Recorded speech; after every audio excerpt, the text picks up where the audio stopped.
السلام علیکم ملګرو. انډیا یو ځل بیا په پاکستان باندې ډیر غټ الزامات لګول دي. د انډیا څومره هم میډیا چینلز دي ټول د پاکستان خلاف ریپورټینګ کوي او نیگیټیو ریپورټینګ کوي. بل طرف ته د انډیا چې کوم پرایم منسٹر دی نریندر مودي لا په سعودي عرب کې یو ډیر غټ مطلب استقبال ولاغه شوی دی. په سعودي عرب کې یو ډیر غټ ریسپیکټ یو ډیر غټ عزت هغه له ملو شوی دی. دغه رنګ عزت دغه رنګ ریسپیکټ پاکستان پرایم منسٹر لا تر اوسه پورې په سعودي عرب کې نه دی ملو.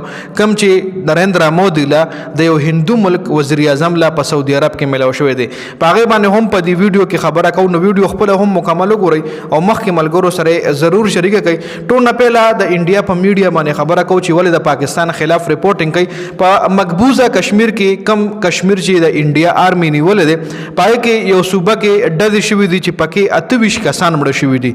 دغه 28 کسانو کې د انډیا د آرمی او د پولیس کسان هم شاملو چې دغه الزام اوس په پاکستان باندې لګول دي چې دا د پاکستان آرمی یا د پاکستان چې کوم دغه دی ای راغلی دی او په مقبوضه کشمیر کې د زموږ د آرمی یا د پولیس اهلکار چې کوم دی هغه وجلی دي. د انډیا ټوله میډیا په دې خبره باندې د پاکستان خلاف ریپورټینګ کوي. دنه علاوه که هڅه هم په انډیا کې اسیم سم معمولی غونته کې سموشي دغه الزام په پاکستان باندې لګي. په انډیا کې چې موشي دا خو لا په مقبوضه کشمیر کې شوی دی. په انډیا کې چې څوک درزه مخوري نو یې کوم دی وای چې دی کې د پاکستان چالو که انډیا کې وزیر اعظم د درسو خوړو یا وزیر اعظم څه خېټه خراب شو نو وای چې دا پاکستان نه طرف څه چال راغلی وي پاکستان په دې کې هم څه چال وی لکه هر الزام چې کوم دی په پاکستان باندې لګي. دا خو په مقبوضه کشمیر کې دغه آرمی او پولیس اهلکار مړ شوی دي نو دې الزام خو بخامخه په پاکستان باندې لګي.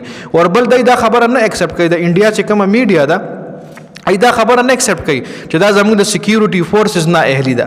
دا زموږ د مطلب آرمی دا دغه چې کوم ایجنسیان دي دغه نه اهلی ده چې لکه تاسو دغلته موجود یې استاسو په موجودګۍ کې د پاکستان کسان درځي او استاسو خلک وجنی دا خو استاسو نه اهلی شو.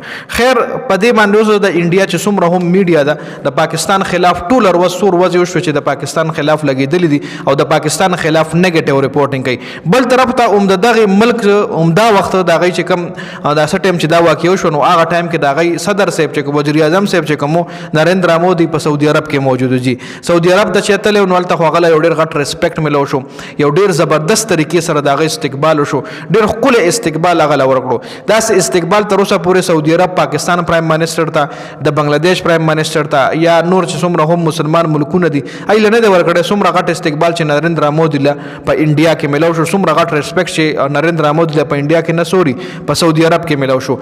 نو سعودي عرب کې ولې د نریندر مودي ریسپیکټ کیږي ولې د انډیا د وزیر اعظم ریسپیکټ کیږي او د نورو ملکونو نه کیږي. تاسو لالډي پته را چې انډیا په د لک ټایم کې څومره په مخ ته راکې لاړو. انډیا څومره اکانومي ځان لا سټیبل کا. انډیا د آی ایم ایف قرضدار نه دی. انډیا چې کوم دی آی ایم ایف ته لاس نه نیسي. انډیا چې کوم دی هغه هر ملک غواړي چې انډیا سره مونږه دوستي وکړو انډیا سره مونږه تجارت وکړو ځکه په انډیا کې بزنس ډیر غټ بزنس کیږي. یو خو د هغه آبادی زیاته ده او بل انډین چې کوم ویغه په دنیا هر ګډ کې موجود دی. ای په هر څه کې ترقی کړي ده هر څه کې. اوس سعودي عرب چې کوم د کرکټ لیگ شروع کوي کنه هغه هم انډیا سره به یو ځای کیږي. انډیا سره په شرکت باندې باغه سعودي عرب لیگ د کرکټ شروع کوي. پکې به د انډیا کرکټ بورډ ځان سره انوالو کوي لکه دومره غټ ټرست ای د انډیا باندې کوي. خیر دا ډیر زیات خبرې دي چې په هغه باندې انډیا د پاکستان نه او د ایشیا نور ملکونو نه مخ کړي. په هغه باندې موږ په دې ویډیو کې خبره نه کوو. خو دا دوه اهم اپډیټس په دې ویډیو کې مې سره شریکول. ډیره زیاته مننه د ویډیو کتلو. والسلام.